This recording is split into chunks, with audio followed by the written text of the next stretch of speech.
I want to say something upfront that most teachers won't tell you. There is no cheat code for improvisation. There is no trick you can pull out in the moment when your solo freezes. There is no mental hack that saves you mid chorus when you have lost the thread. There is no just do this when you panic shortcut. When people ask me, what do you do when your solo fall apart? The honest answer is the work that prevents it from falling apart is the only answer. If your solo is flowing freely, if the chord changes feel like a road you already know, that did not happen because you figured something out in the moment. It happened because you put something in before the moment arrived. You built something, and when the music started, you were drawing on that. That is what this video is about. Not what to do when it goes wrong, what to practice so that it goes right.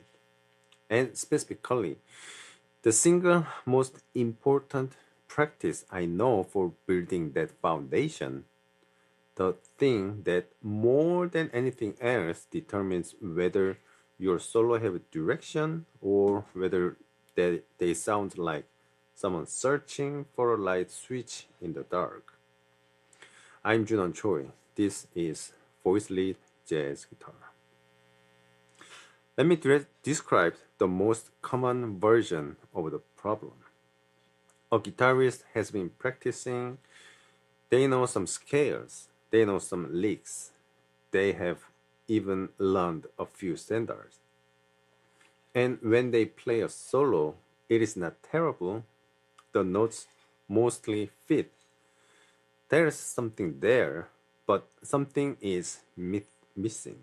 It does not say anything.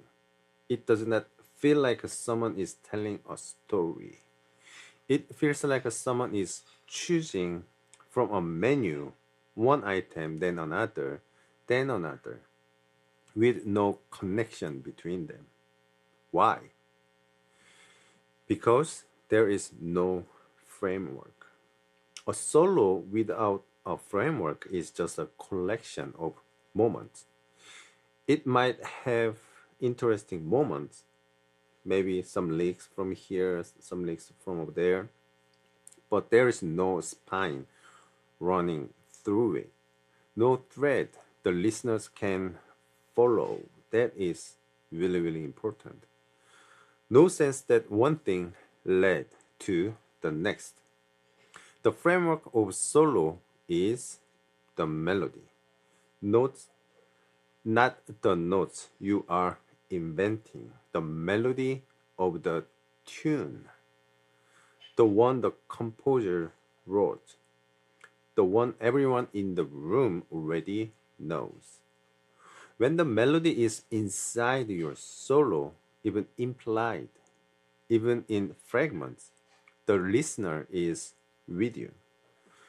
They can feel where you are in the form, they can feel the story because the story was already there in the tune. You are just retelling it. When the melody is gone, when you have drifted off into your vocabulary and lost the thread, the listener is lost too, even if they cannot articulate why. Now, how do you keep the melody inside your solo? How do you build your framework? Let's go back to something we talked about earlier in this series.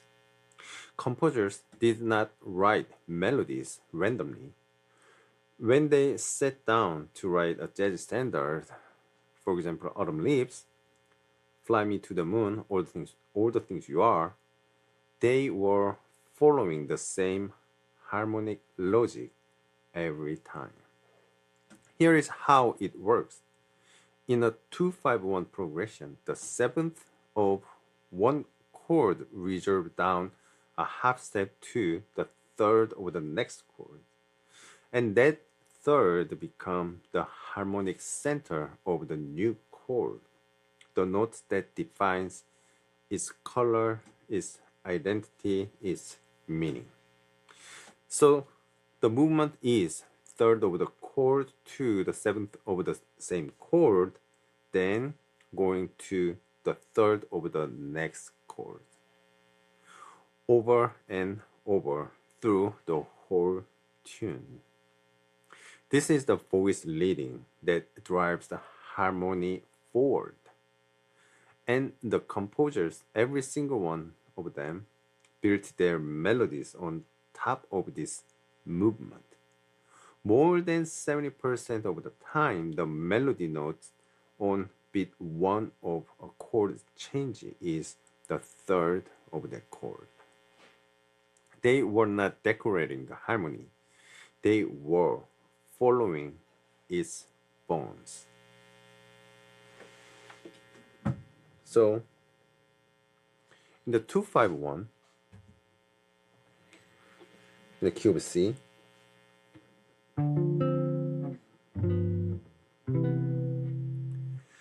this third of the D minor,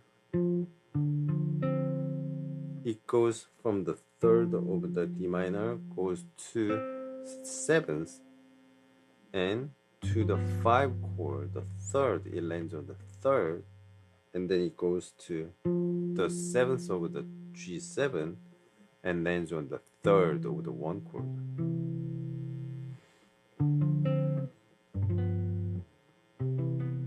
And the way the playing the scale, the major scale in this framework is actually start from the scale degree 4.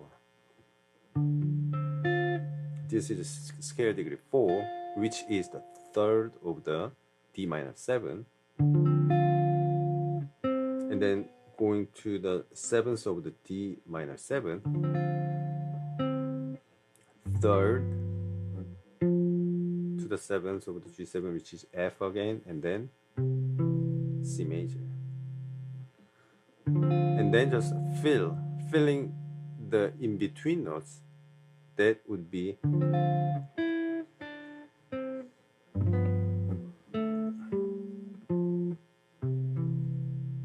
that is perfect cadence 251. And the composers, they are building their tune based off of this structure. Look at this, the Fly Me to the Moon. From the beginning, A minor 7 goes to the D minor 7, the third, right? We just played this downwards from here, right? But what composers did is they are changing the direction, but to the same way, the octave displacement. When it hit the third of the 2, it goes up. The third of the G7, but this time the third is on top, octave higher, and then goes down to the third of the 1, and then it keeps going. Third of the next chord, third of the next chord, third of the next chord, third of the next chord.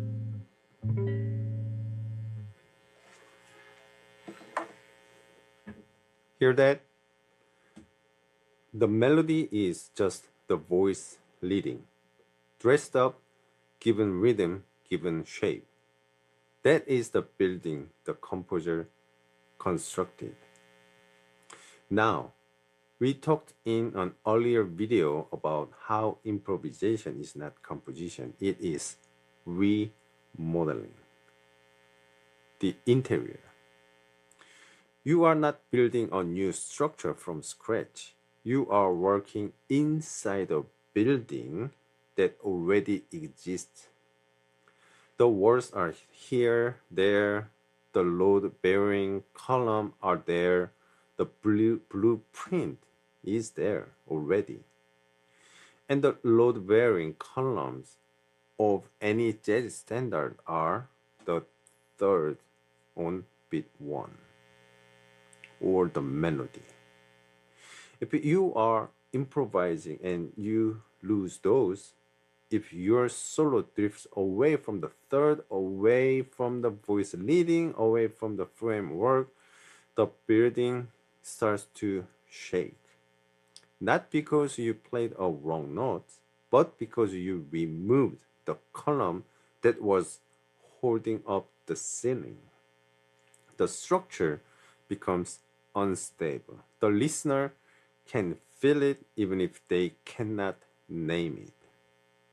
This is why solo falls apart, not because the player ran out of vocabulary, because they abandoned the framework. And this is why the practice I'm about to show you is the most important thing you can do.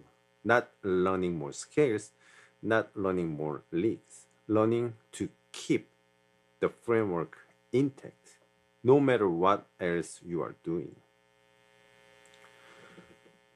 That is the anchor that play the third of each chord on beat 1. That is the column you never remove. Not the root, not the fifth, the third, the same notes the composers choose. For the same reason, you need it because it tells the ear exactly where the harmony is, exactly which chord just arrived, exactly what the building looks like right now.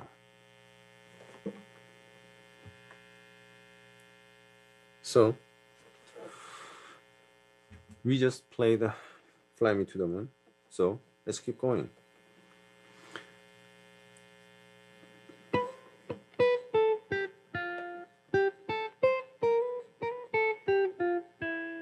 Right?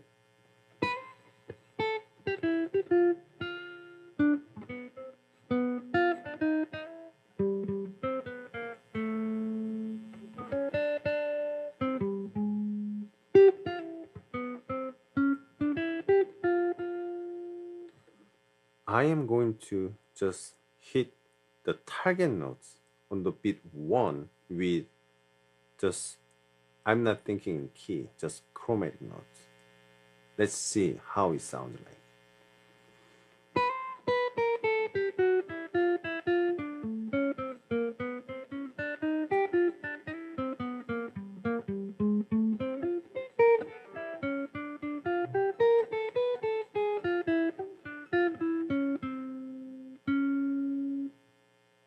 It is hard to listen clearly, but still the structure is there. Our ears can follow. So this is most the exaggerated version of what I wanted to say, but we are not going to play that crazy.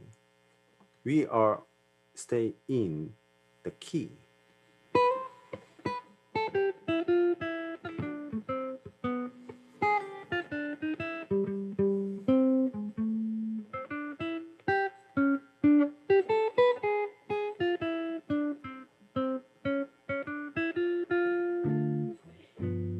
Right? It sounds simple, almost too simple, but the harmony is completely clear. Even change is marked. You always know where you are in the form. That is the framework. Everything else, the notes in between, the phrase, the rhythm, hangs on that. As long as the third is on beat 1, the building stands, and everything you add around it is free. Now, here is the critical thing about this practice, and most people get it wrong. You do not start in this in tempo. I want to say that again. You do not start in tempo. Here's why. What we are building is not a finger habit, it is an ear habit. We are training your ear to hear the third of every chord before your hands play it. We are building the connection between the harmonic change you hear and the notes your body responds with. If you practice this in tempo before that connection exists, your hands will go somewhere out of muscle memory. Your ear will just follow along. You will have practiced the hand movement without building the ear to hand connection, which is exactly the problem we are trying to solve. What other musicians used to say, you are practicing the wrong thing over and over again. Out of tempo means you hear the chord change, you find the third, you land on it, and you take as long as you need. 5 seconds, 10 seconds, it does not matter. The point is that the ear makes the decision, not the fingers. When it becomes automatic, when you hear C minor 7 and your ear immediately pulls toward E flat, when you hear F7 and your ear leans toward A, then you bring in tempo, not before. Now, we bring in the tempo. But here is the thing. We are not improvising yet. We are not adding vocabulary. We are practicing the framework itself in real time. And the framework is very specific. It follows the exact same voice leading the composer used to build the melody. Here is the pattern. Beat 1, land on the third of the chord. Beat 2 and 3, hold it, stay there, let the harmony breathe. On the beat 4, move to the 7th of the chord, and then beat 1 of the next bar, reserve to the 3rd of the new chord. 3rd, hold, and then 7th on the 4th beat, and then next chord 3rd. That's it. That is the in-tempo framework practice. So, for example, if you want to do this through and the way I can do it, your first practice should be out of tempo first.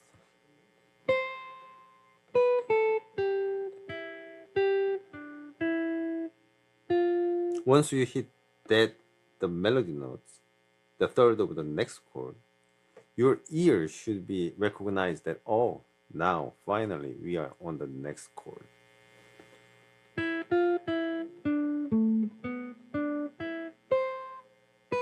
Now, right? So that is the purpose of the out of tempo practice. And then in tempo, we are in the tempo.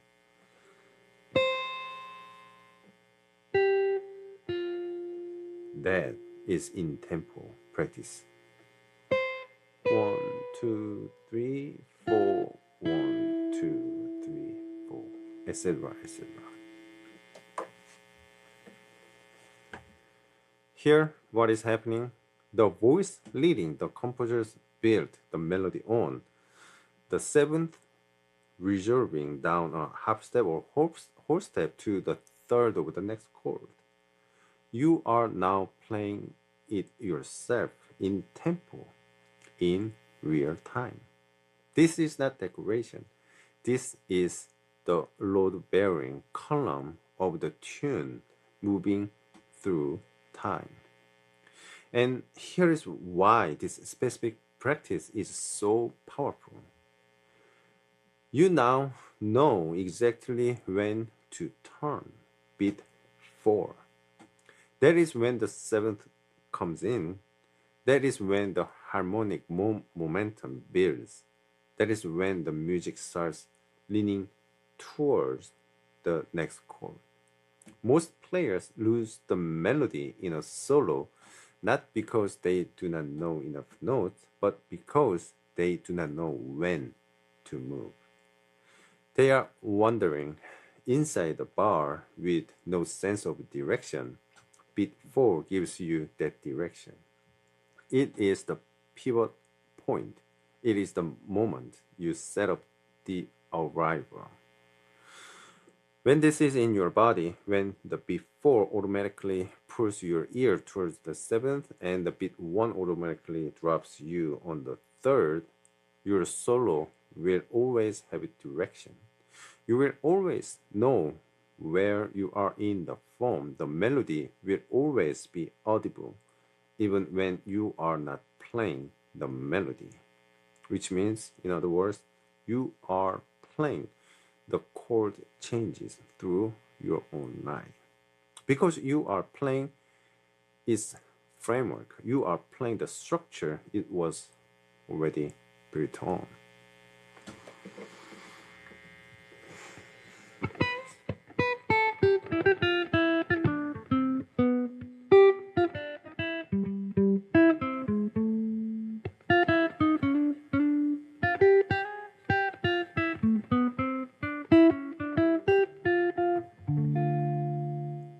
Notice how even this simple pattern starts to feel musical at tempo. Because it is musical, this is the deepest structure of the tune. Everything else is decoration around this. Once this is automatic, once the 3rd on beat 1 and the 7th on beat 4 feel as natural as breathing, then you start adding notes. But the rule never changes. Beat 1 belongs to the 3rd. Whatever else you play before it, whatever decoration you add, wherever you go between the landmarks, beat 1 of every chord change is the 3rd. That is the column you never remove. Everything else is free. Approach from below, come early and sit on it, leave and come back, add rhythm around it, build a phrase that arrives on it. But the framework holds, the building stands. So, what I have been playing is actually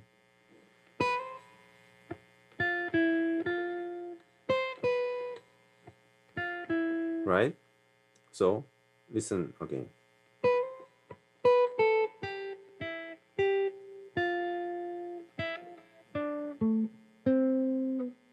Right?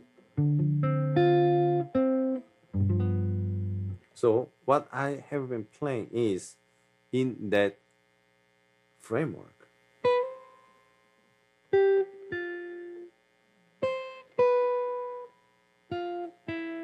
You can hear that in every line I'm playing.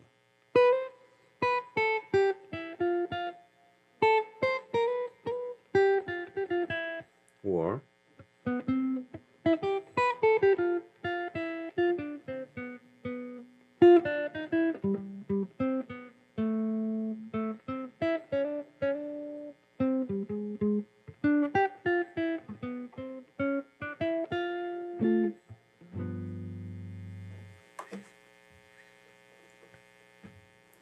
if you do this practice consistently, not for days, but for weeks, for months, something shifts.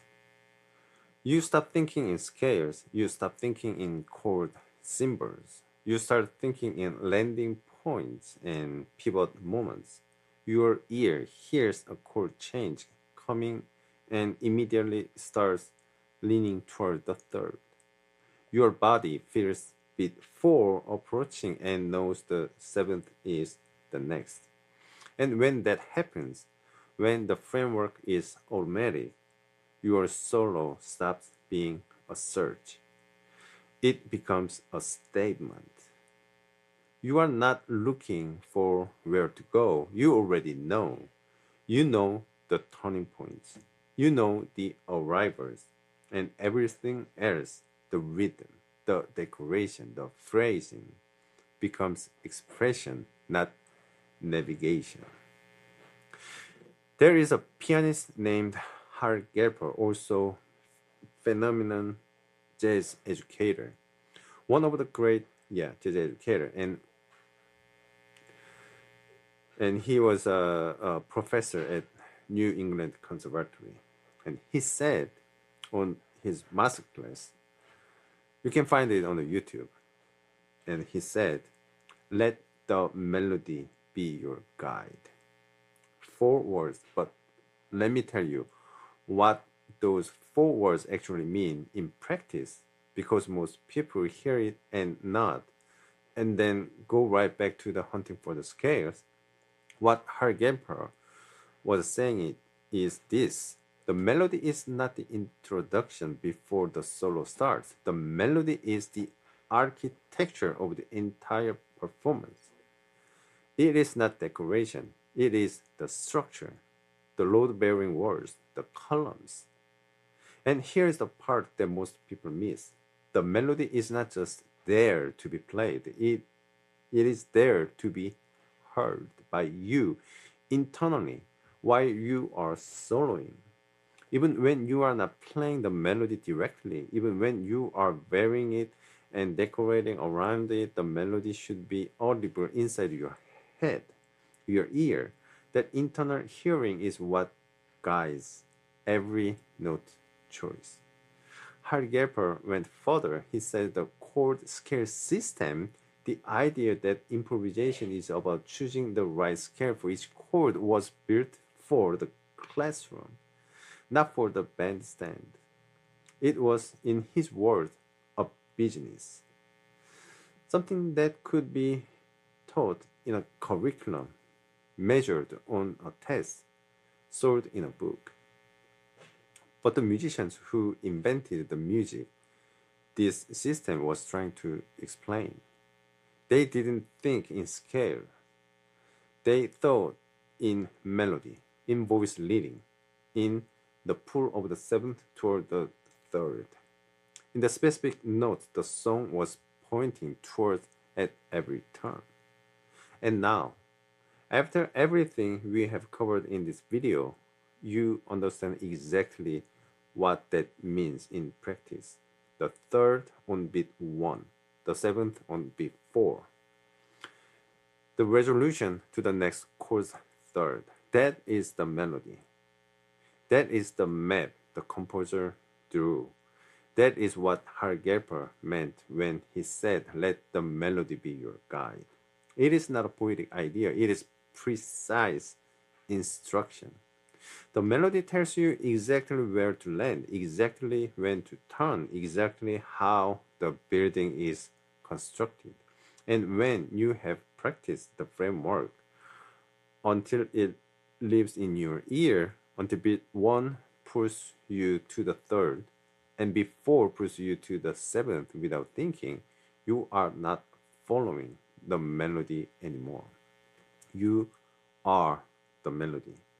That is what you are building towards, not more vocabulary, not more scales. This. Here's what we covered. There is no in the moment fix. The work happens in the practice room before the performance. The framework of a solo is the melody, built on the same voice leading the composer used, third to the seventh and the third to the next chord. The building analogy. The third on the beat 1 is the load-bearing column. Remove it and the building shakes. Keep it and everything else is free. The practice. Out of tempo first, ear leads, hands follow. In tempo, on third on beat 1 and holds beat 2 to the 3, seventh on the beat 4, reserved to the third on the next downbeat.